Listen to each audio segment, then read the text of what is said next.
SMS, Mr. Mann.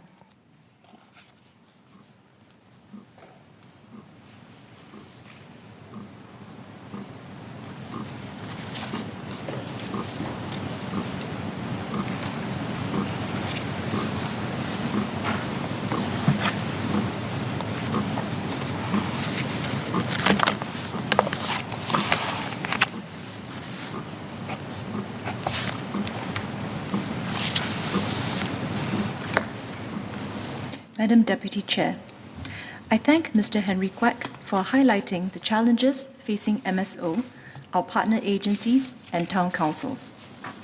Feedback on municipal issues has indeed significantly increased with the onset of COVID-19 as Singaporeans spend more time at home. This has spurred us to find new ways to work and to forge stronger partnerships with the public on issues which government alone cannot fully resolve. MSO will work with our partners to make progress in 3 areas: increasing productivity of municipal services, improving processes for better user experience, and forging stronger community partnerships to holistically address complex neighbourhood issues. Our key goal is to deliver resident-centric services in an efficient and seamless manner. The One Service app has been a useful platform to achieve this. It is, today, a one-stop neighbourhood platform with many functions beyond reporting feedback. Since its launch in 2015, our user base has increased tenfold to more than 430,000 users. This is the result of MSO constantly enhancing the One Service app to meet residents' evolving needs. For instance, to help residents plan around potential disamenities and inconveniences, residents can now refer to the Happenings feature for information on HDB-approved renovation works at their blocks, and will soon be able to check the crowd levels at public libraries should they wish to find alternative locations to study or do work.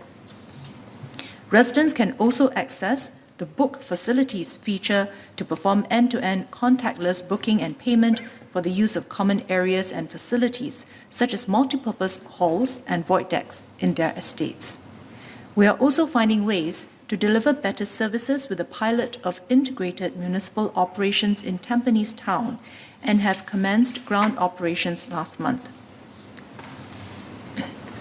Next, I'll speak about improving user experience as mentioned by Ms. Cheryl Chan and Mr. Ip Hong Weng.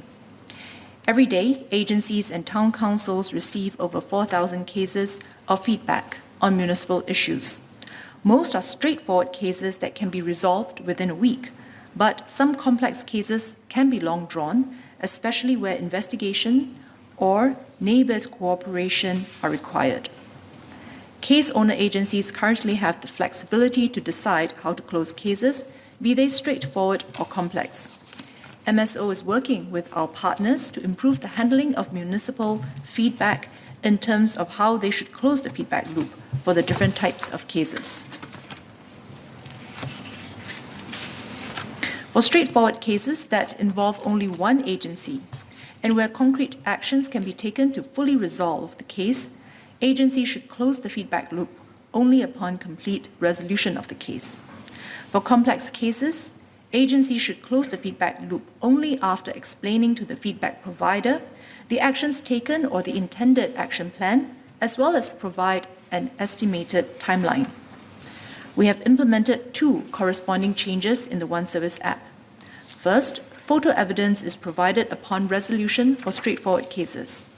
This initiative has been implemented since 2020 for feedback concerning public cleanliness and has since expanded to include other straightforward issues such as the maintenance of common property in HDB estates, HDB car parks and commercial property, and lights along covered walkways and footpaths. Second, we have differentiated the status of cases since May 2021. Where previously all cases were labelled as closed once the agency had responded to the feedback, now they are labelled as either resolved or replied. With differentiated case status, residents have a more accurate understanding on the status of their case and can be assured that unresolved cases continue to be worked on. We will also continue to make our One Service e-services more accessible by introducing them on more digital platforms. In the second half of the year, residents will be able to submit feedback using the Live SG app in addition to the One Service app. In time, more of our digital offerings will be available on Live SG, so residents who are currently not users of the One Service app can also enjoy our e-services. Together, we hope that tighter collaboration in the delivery of municipal services will bring greater convenience and satisfaction to residents.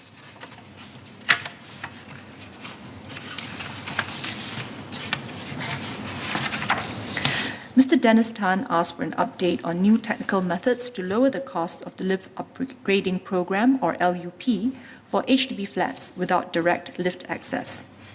Over the years, HDB has adopted innovative technical solutions such as machine room-less elevators and bubble lifts to provide direct lift access for such flats.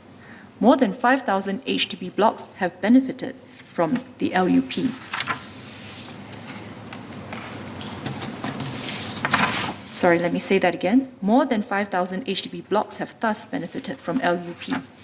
There remains about 150 blocks where it is not possible to implement LUP due to prohibitive costs or existing technical and site constraints. We will continue to explore how to bring down LUP costs as well as alternatives to LUP, such as powered stair climbers for wheelchair users. The Lift Access Housing Grant is also available to help residents with urgent mobility or medical needs to move to another flat with direct lift access. Several MPs, Ms. Cheryl Chan, Mr. Ip Hong Weng, and Mr. Bayam King, asked about MSO's efforts to address neighbourhood disamenities that arise due to differences in social norms or behavioural issues, such as the cluttering of common spaces, high-rise littering, bird feeding, and noise from neighbours, given that work from home will remain an option for many people in the longer term. First, we are collaborating with the business community and the public to harness innovative ideas and bring practical solutions to residents. Switch is one such company. We facilitated the Switch for Community initiative by the People's Association, HDB and Switch, which offers affordably priced and conveniently located Switch work booths for residents whose attempt to study or work from home are affected temporarily by renovation works or other forms of noise.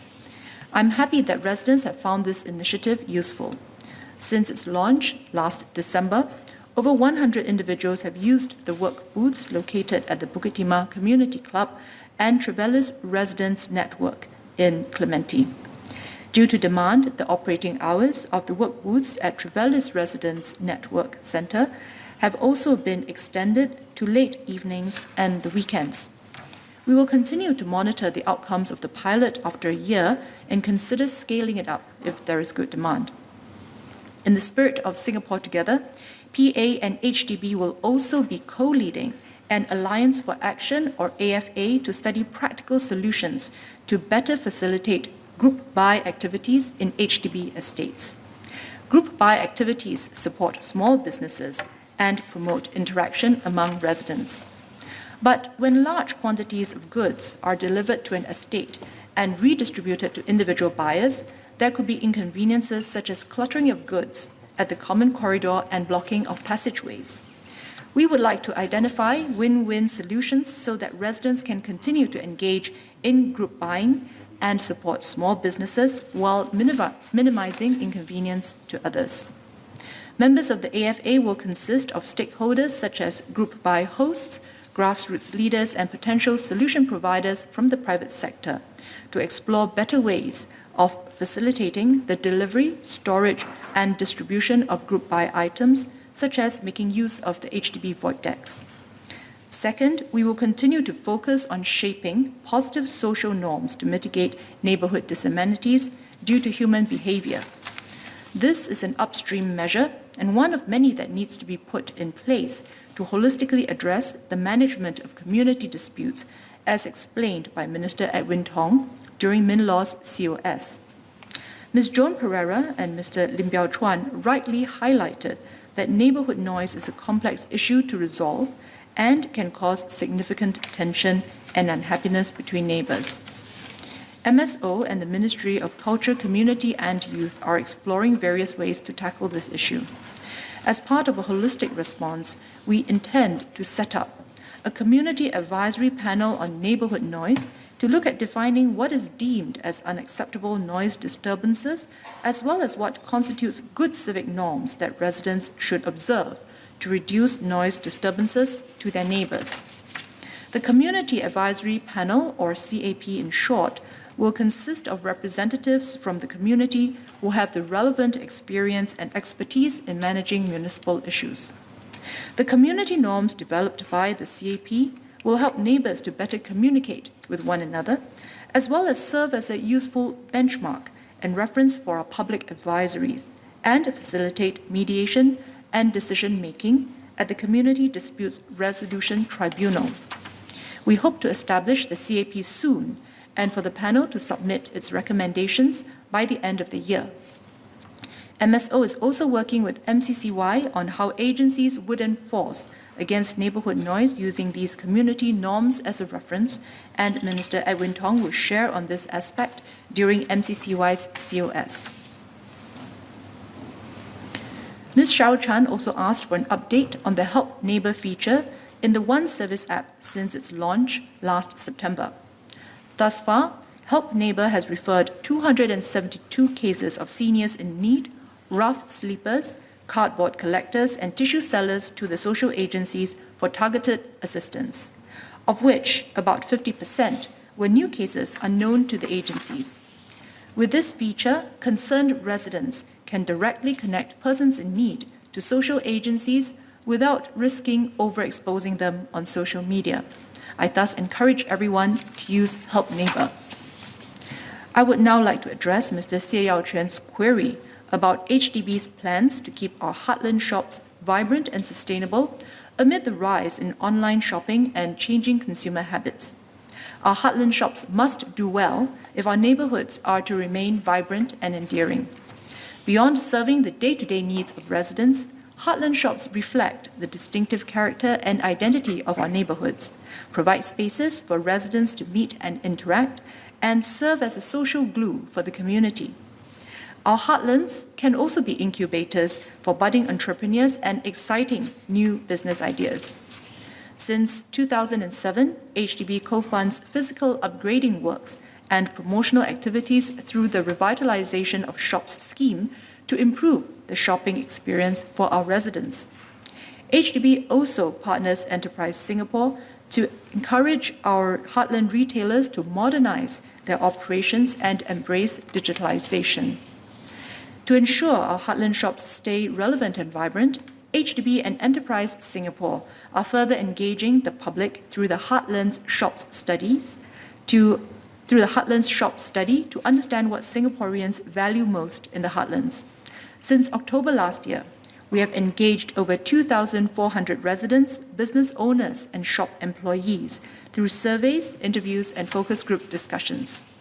I joined one of these public engagements earlier in February and was excited to hear ideas on how we can shape the heartland retail scene while preserving its cultural and social value.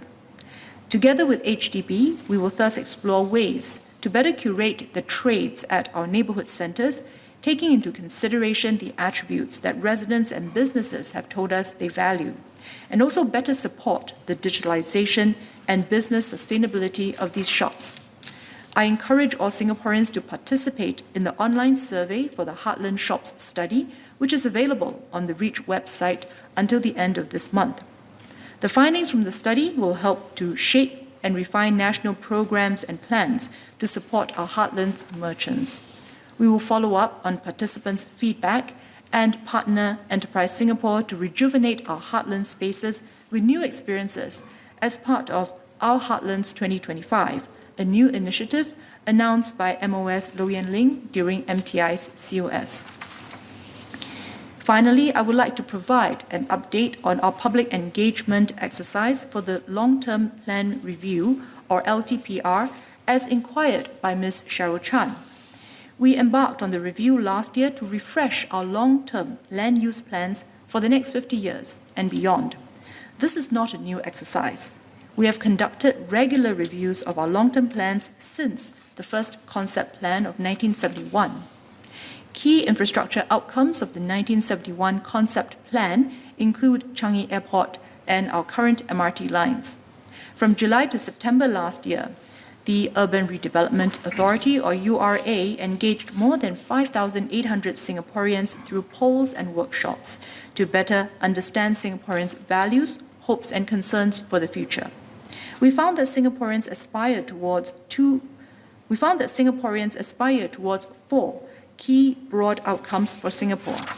First, a sustainable Singapore, a city where we can grow in an environmentally responsible way, especially in light of climate change.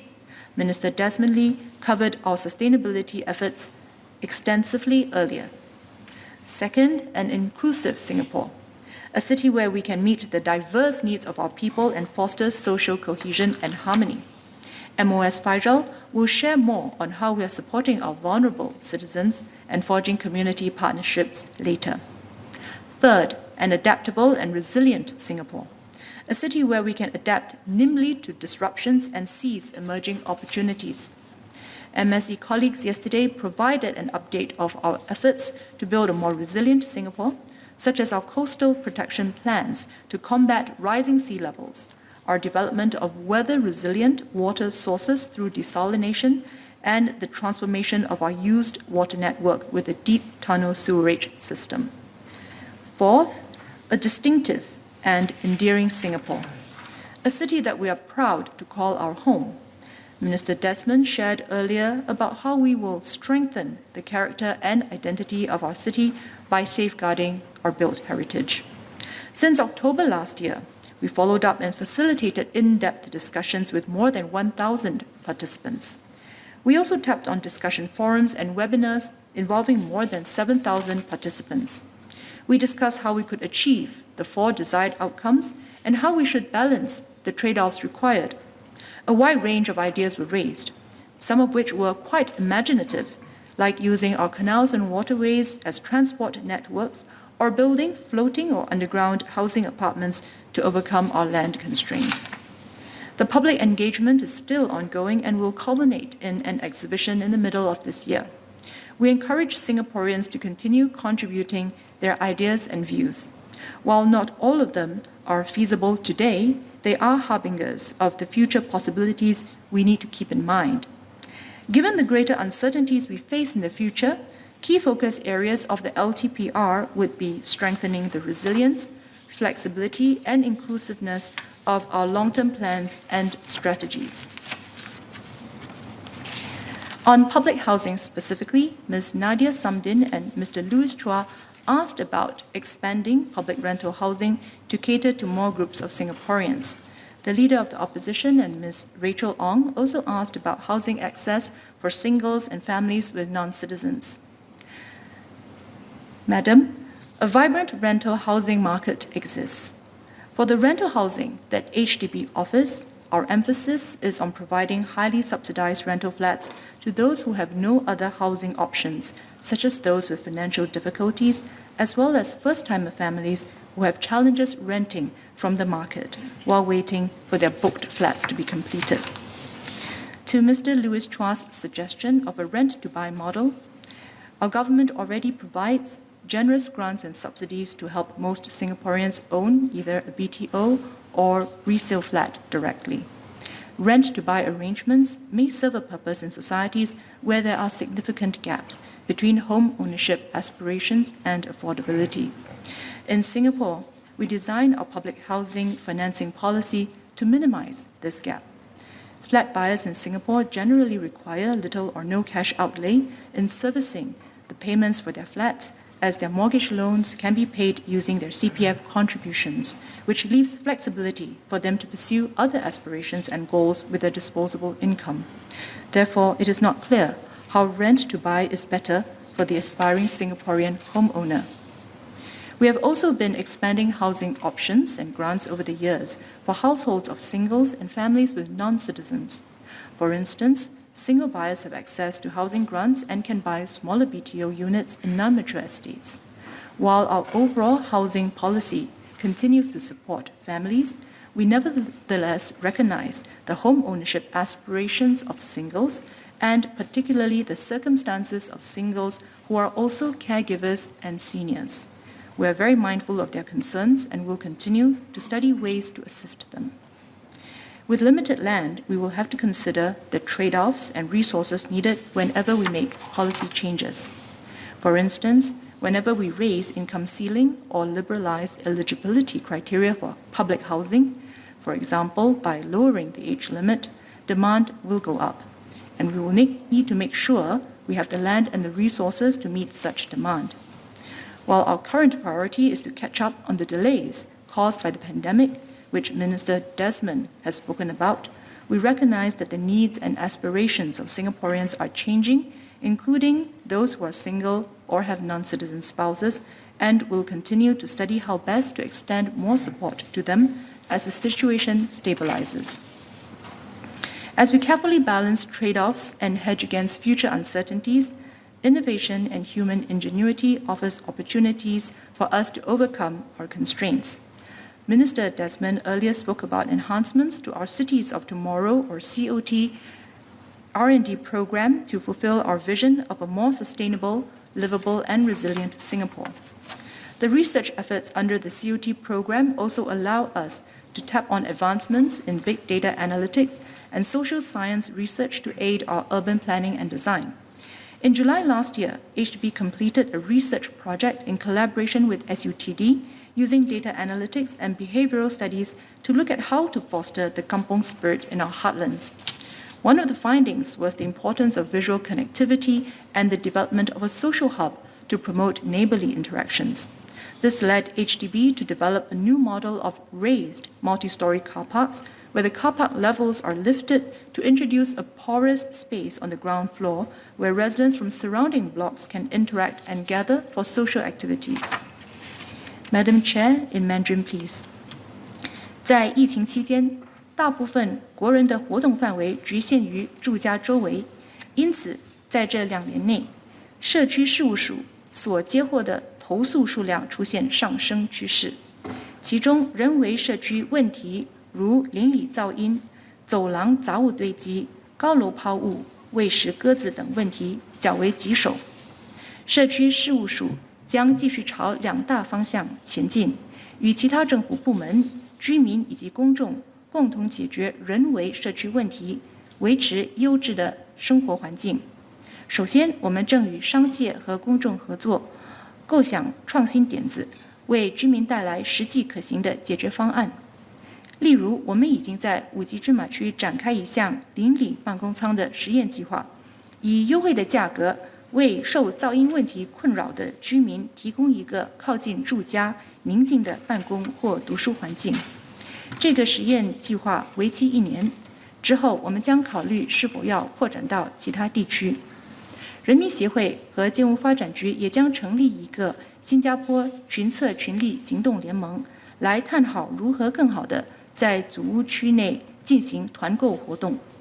团购活动越来越受欢迎，既可以为小商家打开更多销路，也为邻里生活增添情趣，促进邻里间的交流，但也给一些居民带来不便与困扰，例如团购货品堆积在组屋走廊、阻碍通道等。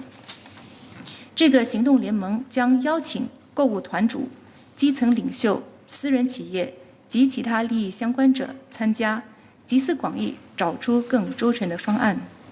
第二，我们将继续专注于塑造正确的社会规范，设法从源头解决人为的社区问题。在这方面，社区事务署与文社青部将设立一个邻里噪音社区咨询小组，小组成员将包括拥有处理社区事务相关经验和专长的社区代表。我们希望能尽快成立这个咨询小组，并邀请公众参与讨论和制定一套针对噪音等问题的社区规范，比如明确什么是不合理或没有公德心的行为，并建议居民应采取哪些措施以减少对邻居的噪音干扰。这会是一套具有参考价值的社区规范，有助于邻里纠纷仲裁庭的调解，并辅助政府部门进行有关减少邻里噪音的宣传教育工作，让我们齐心协力，共同打造一个更美好的生活环境。Back to English. We will continue to work closely with our partners to maintain high service standards. To emerge stronger as a society, we need residents and communities to work together towards our shared goal of a better living environment for all. Thank you.